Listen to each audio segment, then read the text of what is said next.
विठाला विठाला विठाला विठाला विठाला विठाला विठाला विठाला विठाला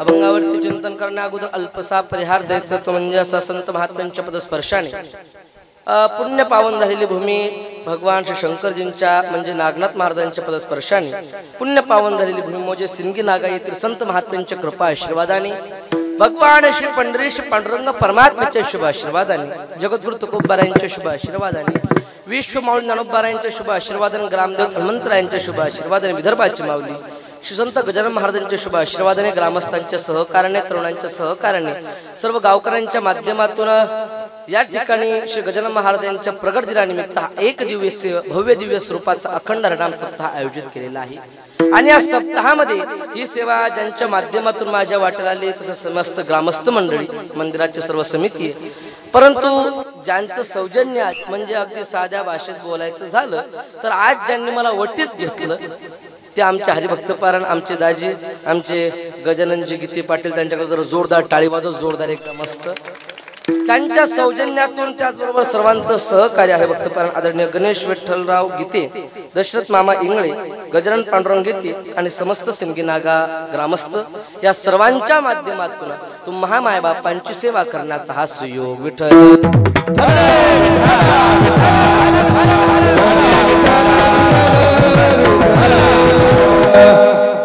अभंग जगद्गुरु तुकोबारायांचा 4 चरणाचा उत्कृष्ट असा सर्वांच्या पाठांतरातला अभंग आहे अभंगात जगद्गुरु तुकोबाराय म्हणतात नाही काष्टाचा गुमान गोवे भ्रमरा सुम जो भुंगा अतिशय मोठमोठे लाकडे अगदी सहज करतो तो भुंगा जेव्हा एखाद्या सुगंधित कमळामध्ये अडकतो तेव्हा तो निष्क्रिय होतो निष्क्रियच होत नाही तर तो इंचे देखील हालचाल करत नाही का त्याला कारण प्रेम प्रीतीचे बांधले हे थोडा आवाज ओढायला बरं त्याच्याकडे थोडं लक्ष असू द्या ते न सुटे काही केले जीवांचं प्रेम आणि प्रीतीच्या धाग्यादोराने बांधलेले असतात ती काही केल्या वेगळी होत नाही उदाहरण द्यायचं जर का झालं तुकोबाराय म्हणतात एखादे वडील कुठं बाहेर गावी जर का कार्यक्रमाला निघाले आणि त्यांचा 2.5-3 वर्षाचा मुलगा जर का आडवा आला आणि चालत असलेल्या वडिलाचा त्या 2.5 किंवा 3 वर्षाच्या छोट्या बालकानं पाय पकडला पॅन्ट पकडली धोतर जर का पकडलं आणि चालणाऱ्या वडिलाला जागेवर जर का त्या बालकानं उभं केलं तर तो बाप कितीही ताकदवान जरी असला तरी मुलाला बाजूला सरून पुढे जाऊ शकत नाही नवे नवे बोलायचंच जर का झालं तर तो बाप ताकदवान असो पहिलवान असो किंवा शक्तिमान असो त्या बापाला आपल्या मुलासमोर हात टेकवावं लागतात साध्या भाषेत तो बाप निर्बळ होतो पदरी घाली पिळा बाप निर्बोळ साठी बाळा आणि त्याला सुद्धा कारण प्रेम प्रीतीचे बांधले ते न सुटे काही केले प्रेम जीवनामध्ये महत्वाचे आणि तुकोबाराय सांगतात तुम्हाला वाटत असेल की तो निर्गुण निराकारातला देव तुमच्या करता सगुण साकार होऊन अवतरित व्हावा या करता तुमच्या अंतःकरणामध्ये प्रेम पाहिजे भाव पाहिजे आणि ते प्रेम आणि भाव एवढा असलं पाहिजे की त्या भावाला भिवून देव तुमच्या करता आकाराला पाहिजे आपल्या करता आला पाहिजे तुका मने भावे भेने भेने शब्दाचा अर्थ भय बरं भेने देवे आकारावे आणि देव आला की देवाला फक्त थांबून ठेवू नका तर देवाला बांधा पण कशानं प्रेम प्रीतीचे बांधले ते न सुटे काही केले हा जरा सळसळ भाव वाटतो आता ठळक बातम्या विठ्ठल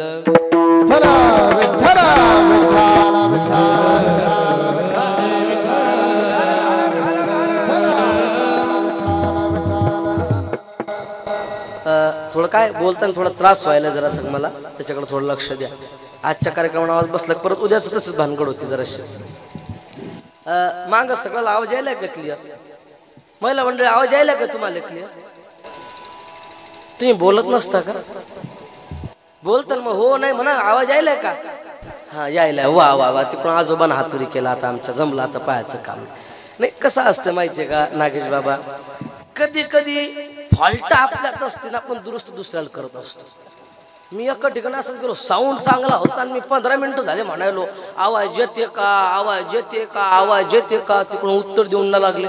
मी साऊंडवाल्याला बोललो, म्हणलं काय राव काय साऊंड आहे, म्हणलं तुमचा आवाजच जाय ना माग. मग त्यो माग गेला, मागच्या लोकांना विचारलं, महाकानात येऊन म्हणते महाराज साऊंड नाही लोक बैरी आहेत. म्हणजे असं होते, त्याच्यामुळे विचारून घेतलेलं कधी कधी बरं असते. एक माणूस डॉक्टरकडे गेला आणि डॉक्टरकडे जाऊन म्हणते डॉक्टर साहेब, डॉक्टर म्हणे बोला. म्हणे महाबायकोला ऐकायला येत नाही म्हणे. कोण म्हणे, पेशंट तो माणूस म्हणे. डॉक्टर मोठे खपिटी होते, त्याच्यामुळे डॉक्टर म्हणे नेमके किती फुटावून ऐकू येत नाही बुवा, आपण तेवढ्या फुटावून इलाज करू म्हणे. हा म्हणे ते तर माहित म्हणे, जा म्हणे घरी. पहा हा गेला 100 फुटावर. अरे ऐकलं का, भाजी काय केली, ते कोण उत्तर आलं नाही. 50 फुटावर गेला. अरे ऐकलं का, भाजी काय केली, उत्तर आलं नाही. 25 फुटावर गेला. अरे ऐकलं का, जेवायला भाजी काय केली, आपके द्वारा डायल किया गया नंबर नेटवर्क और क्षेत्र के बाहर है. तिकडे ती बाई बोलच नाही आली. शेवटी 20 फुटावर गेला. अरे केव्हाच म्हणतो भाजी काय केली, उत्तरच नाही. शेवटी रागा रागा कानाजवळ गेला आणि असं दात मनगट खाऊन म्हणते 15 वेळा विचारलं भाजी काय केली, भाजी काय केली. त्याची बायको म्हणे 20 वेळा सांगितलं वांग्याची भाजी केली. ज्याला कळलं त्याला धन्यवाद, ज्याला नाही कळलं ते निवांत झोपा ताण घेऊ नका तुम्ही. मुळात बैर हान बायको दुरुस्त करायला चालला, त्याच्यामुळं कधी फॉल्ट विचारून घेतला पाहिजे. कसं असतं, कीर्तनकाराचं कीर्तन चांगलं होण्याकरता 2 गोष्टी सारख्या पाहिजे. बोला पुरुष मंडळी, किती गोष्टी, तुम्ही मोठ्याने बोला किती, शाबास. 2 गोष्टी. पहिली गोष्ट भाषा सारखी पाहिजे आणि दुसरी गोष्ट पद्धती सारखी पाहिजे. या 2 गोष्टी जेव्हा सारख्या असतील तेव्हा कीर्तनकाराचं कीर्तन समाजाला लवकर कळते. नाही म्हटलं बा आमच्या मेहकरची पद्धती वेगळी, तुमच्या सिंगीची पद्धती वेगळी, अशक्य का नाही, विनेकरी बाबा अशक्य का नाही. आता आपल्या इकडे ती म्हण आहे पा, ते 12 मैल का 12 कोस अंतर कापल्यानंतर भाषा आणि पद्धती बदलते. काय म्हणणे ती, नाही नाही शब्द काय, 12 कोस का 12 मैल, 12 कोस अंतर कापल्यानंतर भाषा आणि पद्धती बदलते. म्हणून विचारून घेतलेलं बरं असतं. नाही म्हटलं आमच्या इकडची पद्धती वेगळी, तुमच्या इकडची वेगळी, अशक्य का नाही. आमच्या इकडं साहजिक, तुम्हाला ही नाही कळली तुम्हाला दुसरी भाषा सांगतो ऐका. कीर्तन रूपी सेवकु 30 गुना, अभंग जगद्गुरु तुकोबारा राशि नड्डू, ప్రపంచంలో 5 అభంగ అభంగనలో సంఖ్య 12 వందల 2 సంఖ్య యొక్క బోధకుడు కేసు యొక్క 4 దశలు అన్నమోని అలాండ అభంగ ఉంది అభంగనలో జగద్గురు తుకోబారాయ్ ప్రేమ యొక్క ప్రేమ కథ వాళ్ళ చెప్పత్తరు విఠల.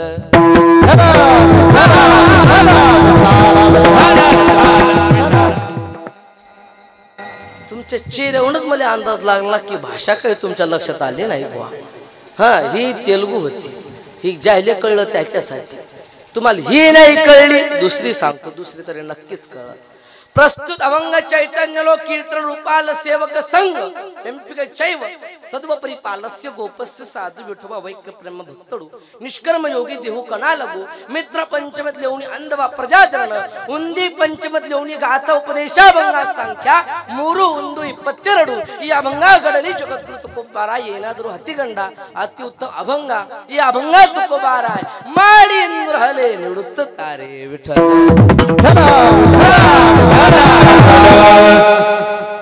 हा जुना जवळजवळ 12 वाजले, त्याच्यामुळे ही काही तुमच्या प्रश्नी पडले नाही असं वाटायला. पहिली बोलली ती तेलुगू होती, ही बोलली ती कन्नडी. कळली का बर? तिसरी बोलू का? तू जरा सपोर्ट करा भाऊ, तिसरी बोलू का? वा वा वा, असा आधार भेटला जरा बरं वाटते अंतकरणात गणेश बाबा की आपल्या मागं कोणतरी आहे बुवा. तिसरी बोलतो, तिसरी तर तुम्हाला नक्कीच कळलं. On the base of this simple meaning अभंगा, दिस अभंगा is resident of Jagadguru Shri Sant तुकोबार. This Abhangai Jagadguru Tukobbara. The Jagadguru Tukobbara is son Boloba and Kankai son. This Abhangai Jagadguru Tukobbara. Fourth Tanda, fourth Charana. This Abhangai Jagadguru Tukobbara. Says all of people. Why says all of people? Search an Abhanga. Why search an Abhanga? Preach to do something. Why profit in my life? The preacher to do something. Search an Abhanga. Vithala.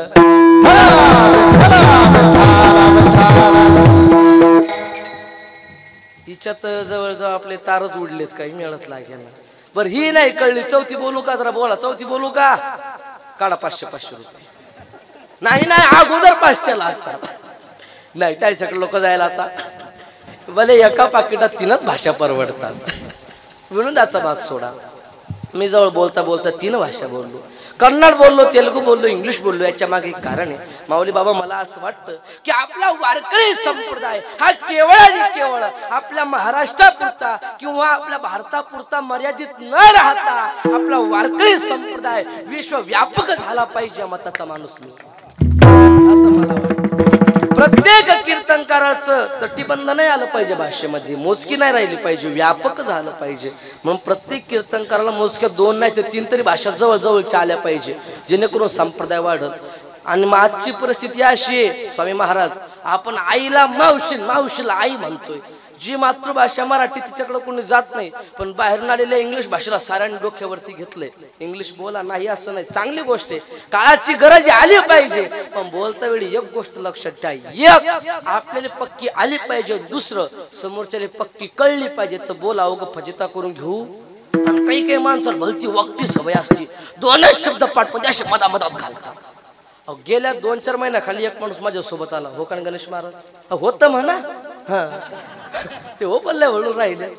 आता माझ्या सोबत आला आणि मी अजूनमधून English बोलतो, त्याला माहिती, कारण की ते माझ्यासोबत फिरले, म्हणजे मी त्यांच्यासोबत फिरलो. मी अजूनमधून इंग्लिश बोलतो, त्याला सुद्धा आवड लागली. बाबा आपल्याला इंग्लिश भाषा शिकवा, बाबा इंग्लिश भाषा. आता त्यानं कधी आयुष्यात बाप जन्मी इंग्लिश पाहिली नव्हती बरं, पण शिकवायची. मग मी काय केलं, दैनंदिन जीवनातलं त्याला एक वाक्य घेतलं, त्याला ते इंग्लिशमध्ये ट्रान्सलेशन करून सांगितलं, त्याने ते पाठ केलं बरं का दाजी, पाठ केलं. ठरल्याप्रमाणे 9व्या दिवशी आम्ही 16 त्याला घरी गेलो. त्याच्या अंगणात गाडी उभी केली. त्याला म्हणलं, दादा तुम्ही आता आराम करा, आम्ही निघतो. ते म्हणजे नाही महाराज चहा घेऊन जा. काही गरज आहे का चहा बोलवायची?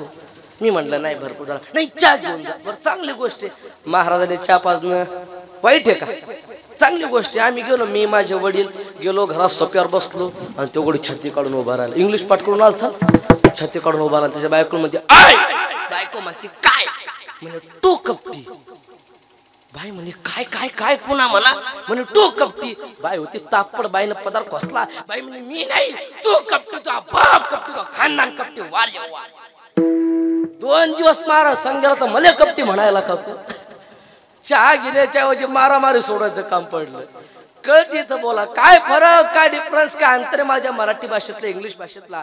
नीट लक्ष देऊन ऐका, पटलत नक्की टाळी वाजवा. ऐका, मराठी भाषेत ती मराठी भाषा आहे आणि इंग्लिश भाषेत ती इंग्लिश भाषा आहे. इंग्लिश भाषा ए पासून सुरू होते आणि झेड ला जाऊन संपते. ए फॉर आणि झेड फॉर, म्हणजे खाण्यापासून ते 4 पायाच्या प्राण्यापर्यंत जाती ती म्हणजे इंग्लिश भाषा आहे. पण माझी मराठी भाषा ती मराठी भाषा आहे. अ पासून सुरू होते, आज्ञाला जाऊन संपते. अ म्हणजे अज्ञानी, अन्य म्हणजे ज्ञानी. अज्ञानी व्यक्तीला ज्ञानी बनवून सोडते ती माझी मराठी भाषा आहे. म्हणून प्रत्येक व्यक्तीला मराठीचा स्वाभिमान असलाच पाहिजे. पण इथं बसलेले एखादा व्यक्ती म्हणाल, महाराज काय तुमच्या सगळ्या संतांनी मराठीत काव्य केलं? गाथा लिहिला मराठीत, ज्ञानेश्वरी मराठीत, अमृतानुभव मराठीत, हरिपाठ मराठीत, चांगदेव 65 मराठीत, अभंग, सगळे ग्रंथ जास्ती जर मराठी भाषेत. याचा अर्थ महाराज तुमच्या सगळ्या संतांना फक्त मराठी भाषेच येत असावी. पण मी बाहेर शिकलो आणि मला 5 भाषा येतात, मराठी, हिंदी, इंग्रजी, कन्नड, तेलुगू, 5 भाषा. याचा अर्थ भाषेच्या बाबतीत तुमच्या संतांपेक्षा मी मोठा झालो मुळीच नाही. आमचे सगळे संत सोडा, एकले माऊली जरी पकडले तर त्यांना किती प्रकार.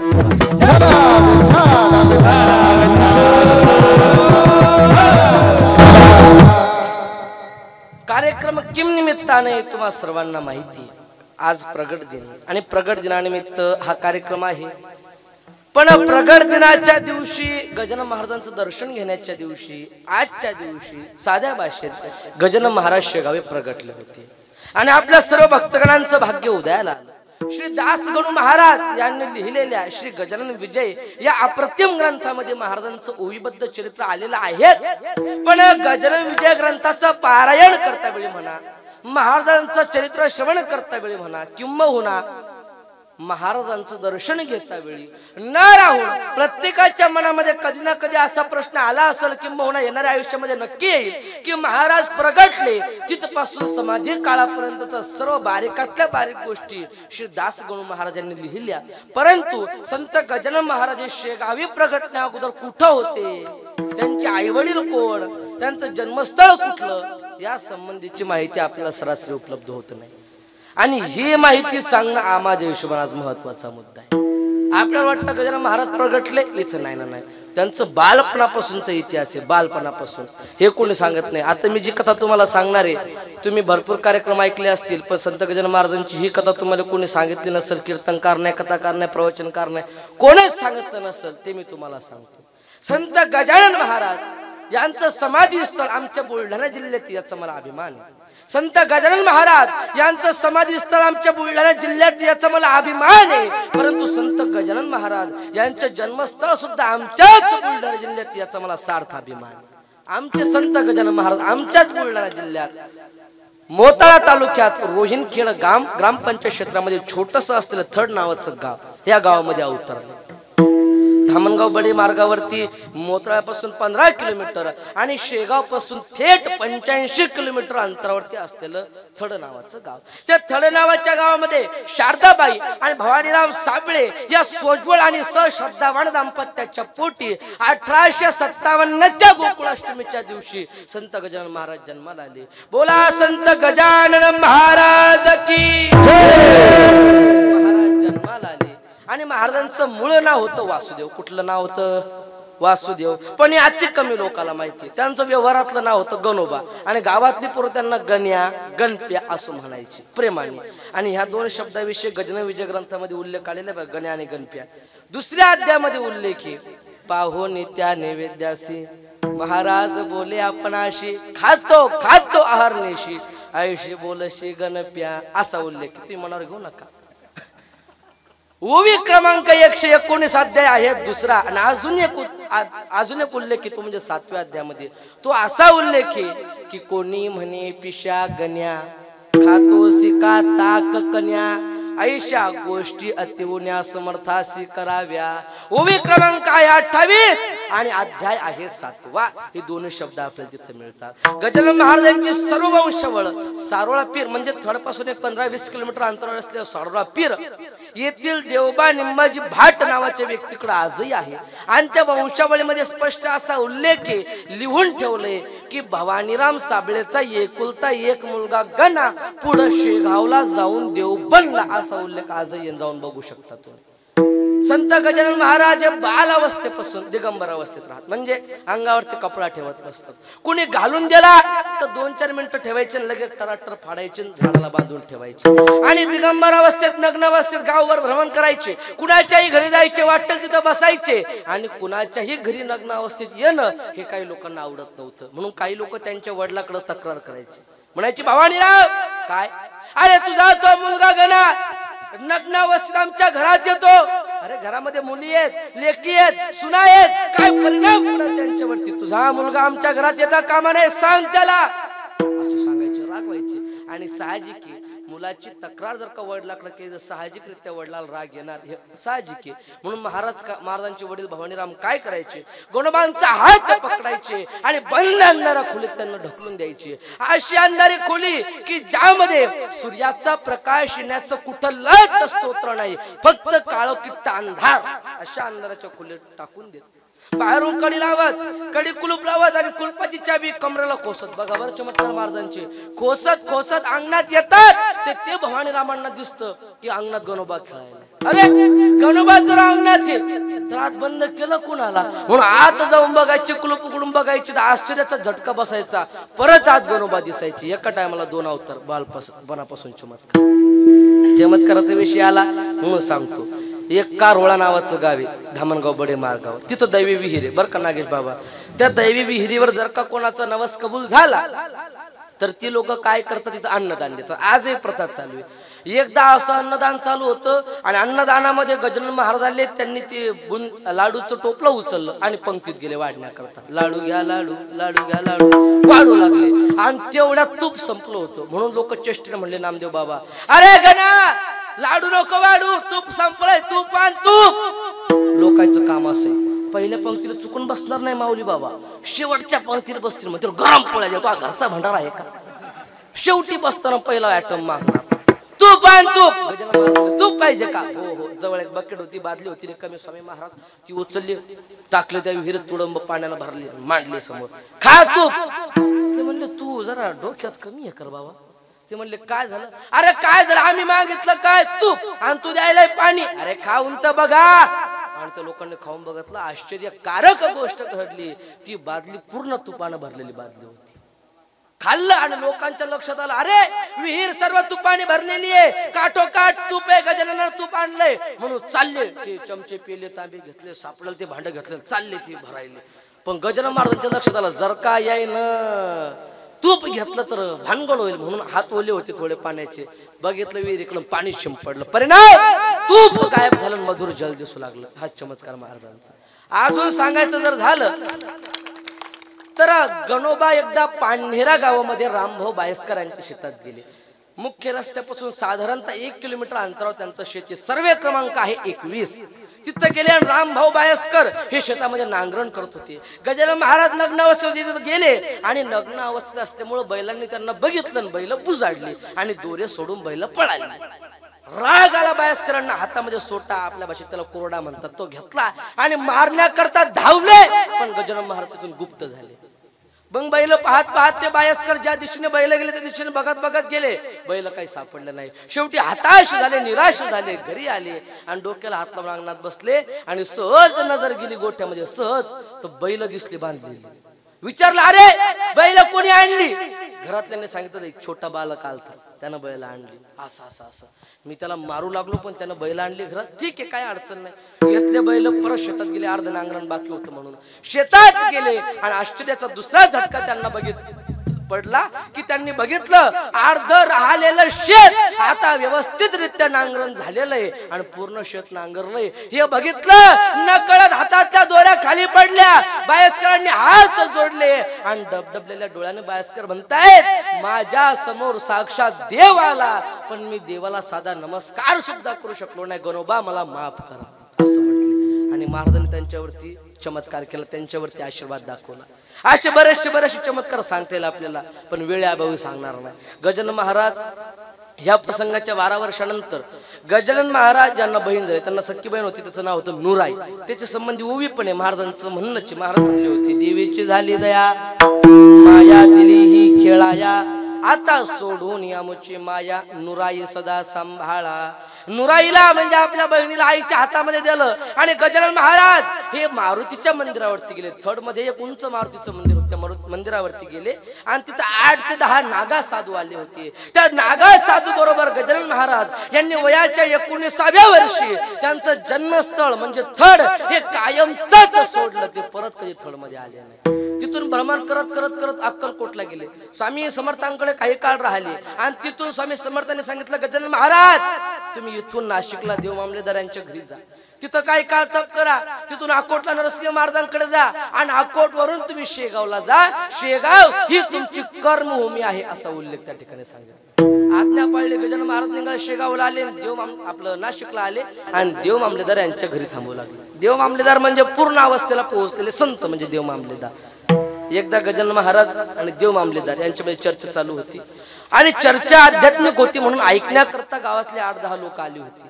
आणि देव मामलेदार यांच्याकडे यवन आला. त्या यवनानं काय केलं, एक भांडा आणलं, त्याच्यावरती लाल कपडा टाकला आणि त्या भांड्यामध्ये मासाची तुकडी होती. त्याचा एक हेतू होता की देव मामलेदार यांची सवय, निरोपण संपलं, आध्यात्मिक चर्चा संपली की जवळ जो काही प्रसाद असेल तो उचलायचा भक्तगणामध्ये वाटून द्यायचं, ही त्यांची सवय होती. त्याला वाटलं की देव मामलेदार काय करतील, हा कपडा बाजूला न करता सरळ हात घालतील आणि मासाची तुकडी उचलतील आणि एखाद्या भक्ताच्या हातावर ठेवताना मी ओरडेल, बघा बघा बघा, स्वतःला देव स्वतःला संत म्हणतो आणि मासाचं भक्षण करतो, बघा. फक्त नाव कमी करण्याचा प्रयत्न करेल.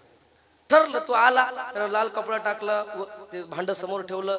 गजानन महाराज देव मामलेदारांची चर्चा चालू आहे. गजानन महाराजांनी दृष्टी टाकल्या बघितल्यात मासाचे तुकडे, कारण की दिव्य दृष्टी महाराजांना होती. परंतु आपल्यापेक्षा मोठे देव मामलेदार संत आहेत, त्यांना कसं सांगावं, त्याला हात लावू नका म्हणून. मोठ्याला सांगता येत नसतं म्हणून महाराज गप्प राहिले. आध्यात्मिक चर्चा संपली आणि महाराजांच्या सवयीप्रमाणे देव मामलेदारांनी काय केलं, भांड्यावरचा कपडा बाजूला न करता सरळ हात घातला भांड्यामध्ये. बरं का, संतांचा अधिकार बघा.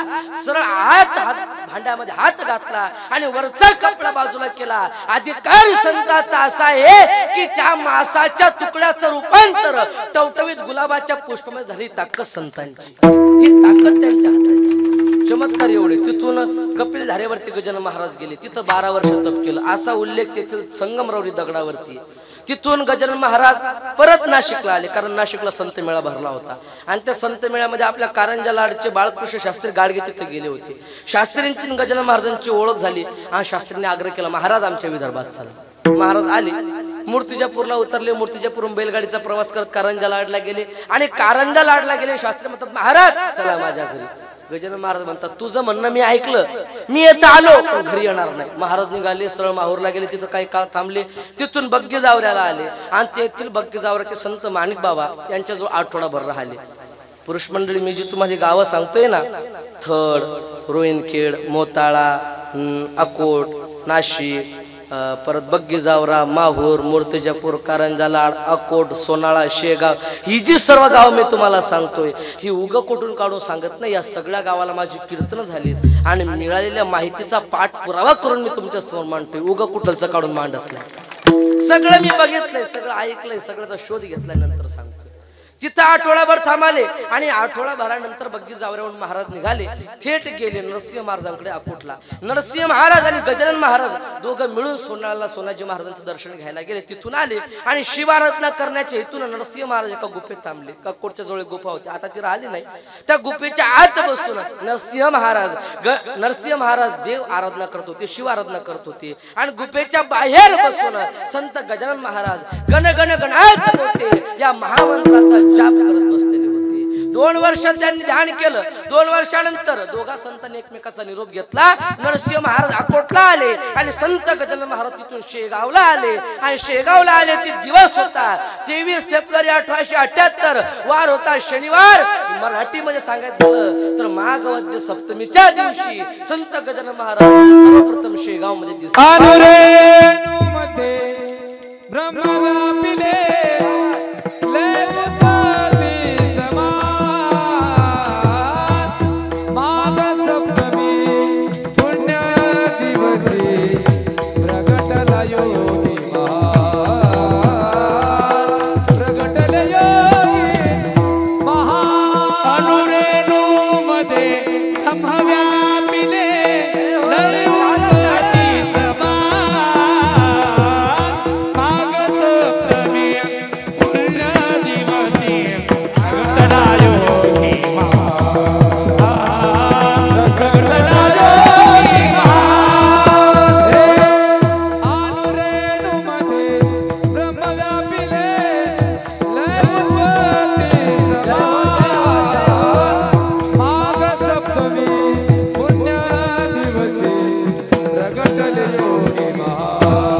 प्रगटले योगी महान त्या दिवशी आले आणि तिथपासून पुढचा इतिहास तुम्हाला सर्वांना माहिती आहे. पण आता जो मी तुम्हाला इतिहास सांगितला गजानन महाराजांचं जन्मस्थळ, आई वडिलांचं नाव वगैरे वगैरे, हा इतिहास तुम्ही याच्या पहिले कुठं ऐकला होता? नाही, कोणी सांगत नाही, ते मी सांगतोय. आणि इथून पुढचा सर्व इतिहास तुम्हाला माहिती आहे की देवीदास पातुरकर यांच्या घराबाहेर टाकलेल्या उष्ट्या पातळीवरची शीत वेचून खात असताना बंकटला लागरावला यांच्या दृष्टीस पडले आणि नंतर महाराजांच्या मुखातून गण गण गणात बोते असा महामंत्र चालू होता. त्यामुळे लोकांनी नाव पडलं त्यांचं गिनगिने बुवा, नंतर नाव पडलं गणोबा, नंतर नाव पडलं गजानन आणि काही काळानंतर त्यांचं नाव पडलं श्री संत गजानन महाराज असं. आणि महाराज 32 वर्षापर्यंत शेगाव मध्ये राहिले. त्या 32 वर्षामध्ये बारीकातली बारीक गोष्ट ज्यांनी लिहिली ते म्हणजे गणेश दत्तात्रय सहस्त्रबुद्धे उर्फ दास गणू महाराज. तुमचं नाव नाही त्यांना कळलं. जड मूड तारा या महाराज आले कशाला तर जडमुडांना तारण्याकरता. एक वाक्य सांगतो, गजानन महाराजांना माऊली काय म्हणतात ऐका बरं. वाक्य सांगतो, लेकरू झोक्यात टाकलेले, 1.5 महिन्याचं लेकरू झोक्यात टाकलेले, दारी अंगणात माय काहीतरी काम करते. लेकरू उठला, भूक लागली, भुकांच्या आकांताला लेकरू रडायला लागलं. 1.5 महिन्याचं लेकरू अतिशय छोट्या आवाजात रडते, अतिशय कानावरती पडणार सुद्धा नाही एवढा छोटा आवाज. माय दूरे आवाज जाण्याची शक्यताच नाही, आवाज जाणारच नाही. पण अचानक माईच्या अंतःकरणाने एक मायला संदेश दिला की आपलं लेकरू उठला असल, त्याला भूक लागली असल. ही हाक माईच्या मनानं मायला दिली म्हणून 7 काम हातात सोडले आणि लेकराजवळ धावून आली ती माय. ऐका, लेकरू रडायला लागला, म्हटल्यानंतर पहिले हाकेत धावून येते ती म्हणजे सख्खी माय. पण भक्त संकटात पडण्याच्या अगोदर जी भक्ताजवळ उभी असते ती म्हणजे शेगावची माय संत गजानन महाराज. या जगामध्ये माऊली हा प्रत्यय लागलेले दोनच लोक आहे. एक विश्वमाऊली ज्ञानोबा राय आणि दुसरे विदर्भाचे माऊली संत गजानन महाराज. एक जगत तारण्याकरता आलेले विश्वमाऊली आणि भक्तांचं रक्षण करण्याकरता आलेले संत गजानन माऊली. विठ्ठल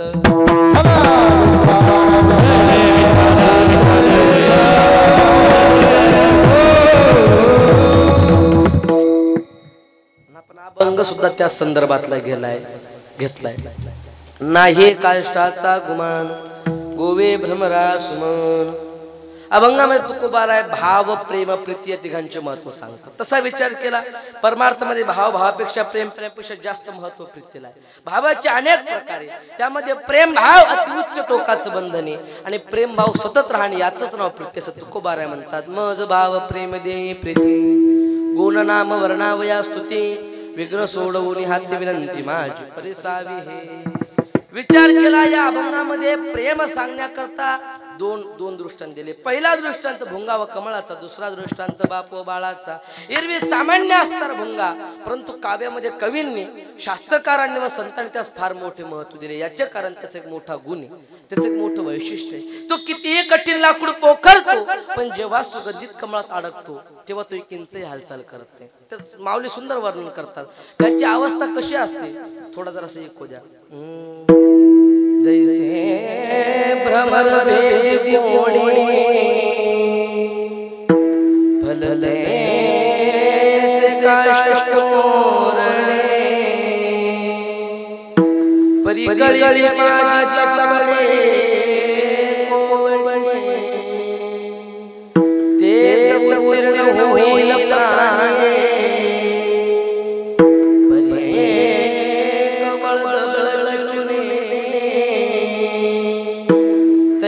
कठीण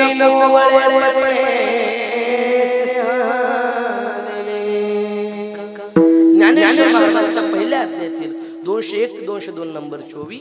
तसा परमात्मा मोठमोठ्या राक्षसांना अगदी सहज मारतो पण भक्ताच्या हृदयामध्ये कायमस्वरूपी विराजमान राहतो. सतत कृष्णमूर्ती सावळी खेळे हृदय कमळी शांती क्षमाता या जवळे जीवे भाव्य अनुसरल्या. तसा विचार केला नाथराय सांगतात, माऊली सांगतात, तुकोबाराय सुद्धा सांगतात. फक्त प्रत्येकाची पद्धती वेगळी आहे. नाथराय एकावी सांगतात, माऊली दोन वापरतात, तुकोबाराय छोट्या अभंगात सांगतात. तसा विचार केला तर ज्ञानेश्वर महाराजांच्या ज्ञानेश्वर मध्ये किती ओव्या आहेत बोला. सारा गुत मी आज नाही घेतलं एकल्याने. ओव्या किती आहेत 9033. नाथ महाराजांच्या भागवतामध्ये किती आहेत 18000 आणि तुकोबारायांच्या गाथ्यामध्ये 4500 अभंग आज उपलब्ध आहे. एवढं सगळं संतांनी स्वतः निर्माण केलं परंतु काळीचाही अहंकार नाही. नाही काष्टाचा गुमान. पहिला अर्थ प्रेमाचं महत्व सांगण्याकरता भुंग्याचं उपयोग. प्रेम फार महत्वाचं आहे बरं का. प्रेम अशी गोष्ट आहे जिच्याशिवाय माणूस जगू शकत नाही. जगामध्ये दोन अशा गोष्टी ज्यासाठी माणूस रात्रंदिवस धडपड करायला. एका गोष्टीत नाव सुख आहे आणि एका गोष्टीत नाव समाधान आहे. या दोन्ही गोष्टी प्रेमानं भेटतात. प्रेम सुख देई, प्रेम सुख देई, प्रेमा विना नाही समाधान. प्रेम महत्वाचं आहे. अहो भजन जरी करता प्रेम लागते कारण प्रेमा विना भजन नाका विना मोती अर्था विना प्रेम महत्वाचे. प्रेमाचे प्रकार वेगळे आहेत पण प्रेम तेच. आई वडील मुलाबद्दल करतात ते प्रेम वेगळं आहे, मुलं आई वडिलाबद्दल करतात ते प्रेम वेगळं आहे. बहिणी बहिणीचं प्रेम वेगळं आहे, भावा भावाचं प्रेम वेगळं आहे, बहीण भावाचं प्रेम वेगळं आहे, पती पतीचं प्रेम वेगळं आहे, प्रियकर प्रियसीचं प्रेम वेगळं आहे, मित्रा मित्राचं वेगळं आहे. आणि आता 2-4 महिन्याखाली मी नवीन ऐकलं डबल प्रेम. ते सगळेच वेगळं आहे. तुम्ही ऐकलं का डबल प्रेम? सांगू का मी? सांगू का? तसं हे सांगायचे प्रत्येक 100 रुपये घेत असतो मी. पण नंतर तुम्ही हिशोब करून घ्या. नंतर आता जे होईल ते होईल. डबल प्रेम संध्याकाळच्या पहारी रूम मध्ये हिशोब तसे पैसे देणार आपल्याला. वय रूम मध्ये गेल्यावर सांगायला लागेल. संध्याकाळच्या पहारी एक माणूस रानातून घरी आला, रप रप रप रप पावले टाकत. असं तुम्हाला कसं माहित? मी सांगितलं. मी विसरलो राव. म्हणलं का होते का काय म्हणलं बा. तिथं आला शेतातून. बायको दारी अंगणात उभी होती. बरं नवरा बायकोचं काही भांडण झालं नाही, काही वाद नाही, सारं मस्त सुखात चालू. आला रानातून घरी, बायको दारी उभी. एक नाही दोन नाही एक लावली बायकोच्या कानात सहज. आता शेतकरी होता त्याच्यामुळे हात निबार होता. हा वावरातल्या म्हशीला हाणायचा. ज्याला कळत त्याला धन्यवाद. मारली जोरात पण ती लईच लागली राव रपण लागली तिनो असा पंचमचा स्वर काढला बर का बाई म्हणत काही खरं नाही लोकांच्या बायका पाहाव तर नवल हे तुम्हाला तर अजिबात म्हणा म्हणा म्हणा अक्कल नाही म्हणा एकदा पाठच न हो साऱ्या यायचं बाई एकदा तरी म्हणजे तुम्हाला तर अजिबात अक्कल हो इकडं काय असंय तुमचं पेटून द्यायला घरच्या घरी आमचं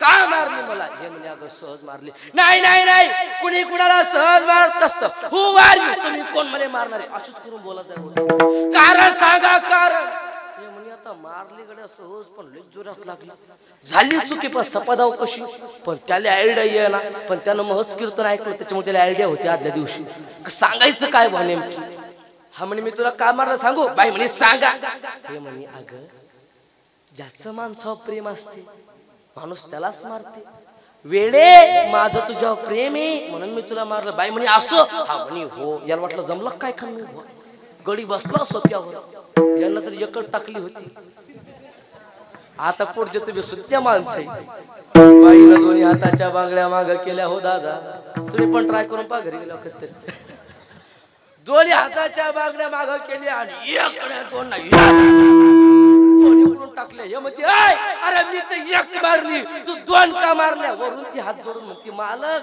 ती मला एक मारली कारण तुमचं माझं सिंगल प्रेम आहे पण मी दोन मारल्या कारण माझं डबल प्रेम आहे म्हणे अरे डबल प्रेम मरण ना ते विचारा लवकर अवघड डबल प्रेम प्रेम महत्वाचं आहे प्रेम शिकावं कोणापासून षडंगरी नावाच्या 6 पायाच्या भुंग्यापासून जे लाकूड साधा भुंगा पोखरत नाही ते लाकूड पोखरण्याचं काम षडंगरी नावाचा भुंगा करतो त्या भुंग्याची रामायणामध्ये कथा आली अगदी अल्प वेळेत सांगतो एकदा हिरावण रामप्रभू लक्ष्मणजींना चोरून नेतात 18 पद्म वानरांचे रक्षण करणारी हनुमत यांची शेपूट पार्वती हनुमतीजींना जागा करते हनुमतीजी जागे होतात सर्व वृत्तांत लक्षात येतो की हिरावण यांनी रामप्रभू आणि लक्ष्मणजींना चोरून नेलं बरं नेलं तर नेणार कुठं पाताळात देवीच्या मंदिरात म्हणून देवीच्या मंदिरात हिरावण रामप्रभू लक्ष्मणजींना घेऊन पोहोचायच्या अगोदर हनुमंतजी गेले देवीला का खुब्यात बाजूला सारलं तिथं जाऊन उभे राहिले कोण बोला कोण नाही कोण हनुमंतजी वा अशी जरा लाईनवर राहा तुम्ही बरं लाईनवर राहा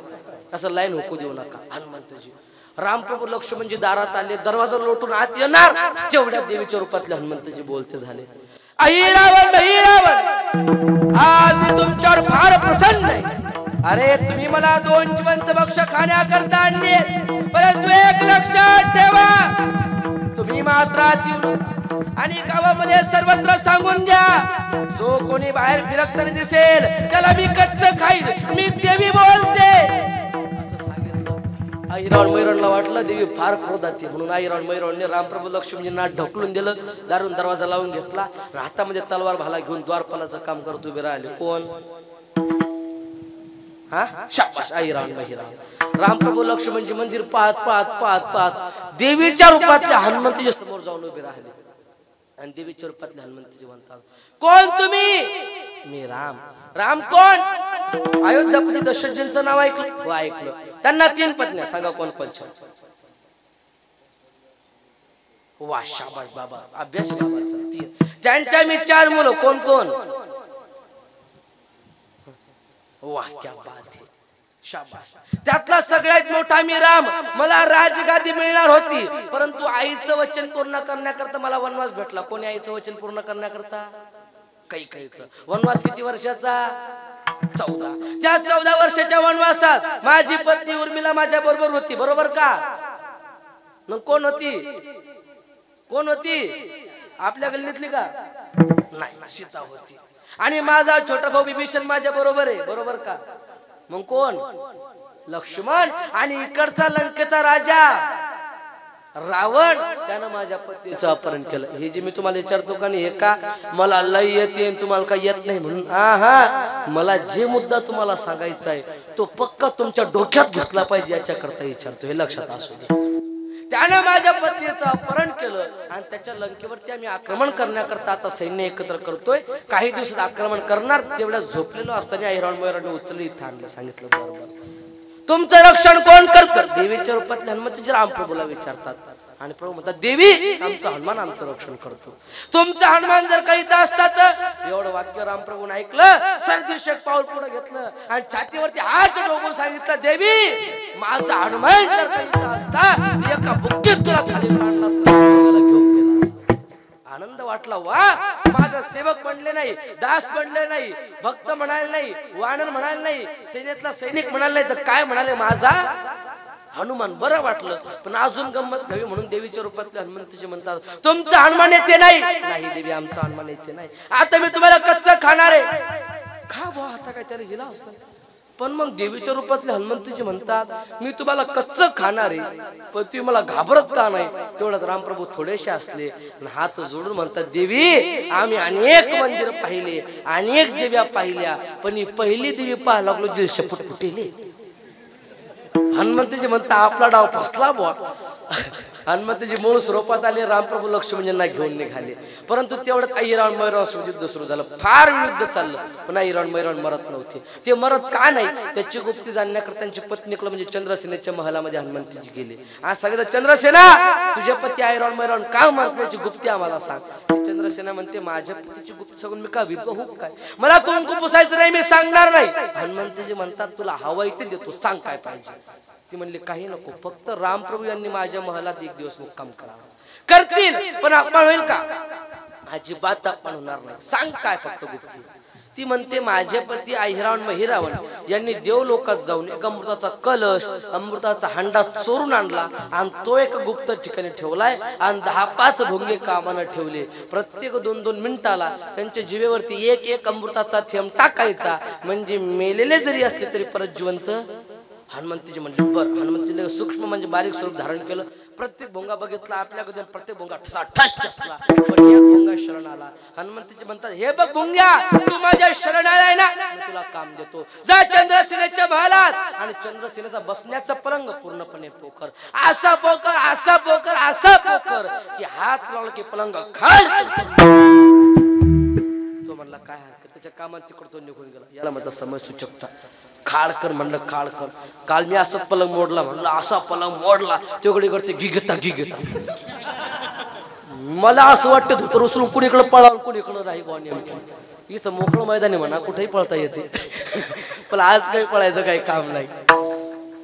तो कामान त्याच्या निघून गेला. तिकडं ऐरावण मैरावण मरण पावले. रामप्रभू लक्ष्मणजी हनुमंतजी चंद्रसेनाच्या महाला पडून जाऊ लागले.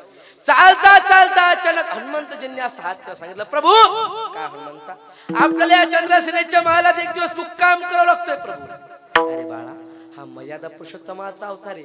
या अवतारात नाही आपण पुढच्या अवतारात प्रभू काही काळजी करू नका ती फक्त आज चला. प्रभू आज गेले चंद्रसेन चांगल्या पद्धतीने स्वागताची ती केलं आणि रामप्रभूकडे बघते म्हणते या प्रभू पलंगावरती विराजमान व्हा. प्रभू पलंगाकडे बसायला जाऊ लागले आणि बसण्या अगोदर हात टेकवला परिणाम पलंग खाडकन करून क्रोधामान झाले. म्हणाले अरे या ठिकाणी माझा अपमान होणार होता मी एक सेकंद सुद्धा या ठिकाणी थांबत नाही मी निघालो. चंद्रसेना पाया पडते गयावया करते प्रभू थांबा प्रभू थांबा प्रभू थांबा. पण प्रभू थांबायचं काही नाव घेत नाही. आणि हे चित्र हनुमंतजींनी बघितलं. हनुमंतजी रामप्रभूच्या समोर गेले अशा हात केले सांगितलं थांबा प्रभू. काय झालं हनुमंता काय झालं म्हणजे काय झालं प्रभू या चंद्रसेनेनं तुमच्या दर्शनाकरता तिच्या पतीची गुप्ती आपल्याला सांगितली तेव्हा कुठं ऐरावण मैरावण मरण पावले. एवढा त्याग चंद्रसेनेनं फक्त तुमच्या दर्शनाकरता केलाय. एवढा त्याग चंद्रसेनेचा रामप्रभूने ऐकला आणि रामप्रभू म्हणतात हे बघ चंद्रसेना ह्या अवतारात नाही पण पुढच्या अवतारात मी तुला माझे पटराणी म्हणून धारण करेन श्रीकृष्ण अवतारात. म्हणजे सारांश सांगायचा असं आहे एवढ्या छोट्या भुंग्यामुळे जर का देवाच्या कार्यात लीलेत चरित्रात मदत होत असेल तर तो भुंगा किती भाग्यवान म्हणावा. आणि महाराज सांगतात एखादा साधक देवाजवळ जात असेल आणि देव सोडून राहत असेल म्हणजे देव पहावया गेलो तेथे देवाची ही अवस्था जर का कोण्या साधकाची असेल तर तो दुसरा तिसरा कोणी नाही तो म्हणजे भुंगा आहे असं ज्ञानेश्वर महाराज हरिपाठाच्या अभंगाच्या 3ऱ्या चरणात सांगतात. भ्रमर गुंतले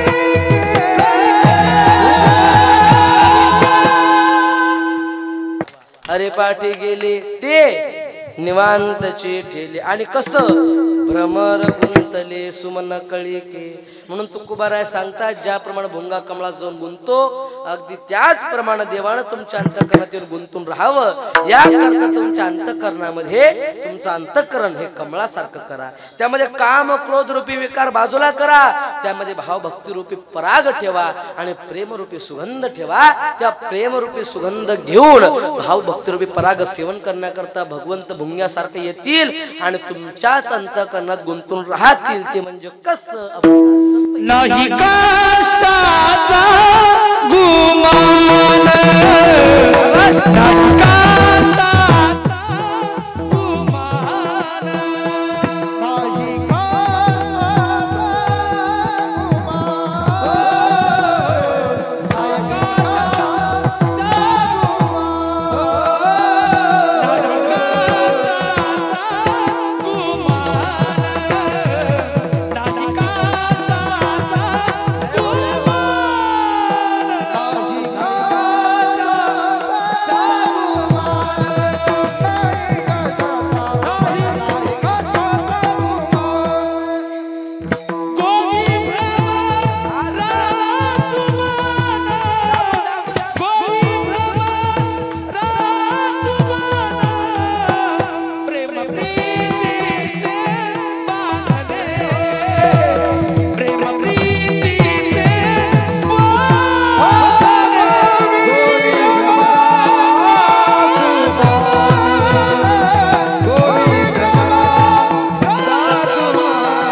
नामदेव बाबा एकदम मस्त गोड बोलले बाबा चालतो असे दाजी तुम्हाला सांगू का एक बोलू का ती माणसं अशी मस्त आणली जाऊन जाऊन 1500 शिल्लक जाते आता आपल्याकडे आला आता आपल्याकडे आला जाऊन जाऊन 1500 शिल्लक जातील पण कटाळ येत नाही याले म्हणतात पैसा गेला पण नातच गेला ना हो असं अशी माणसं पाहिजे प्रसंगाला धरून म्हणणारे नाहीतर 100-200 वाली पण भेटतात बरं पण ते कसं आपण असं रंगावर आणतो आणि ते मागून म्हणतात तू का म्हणे माझे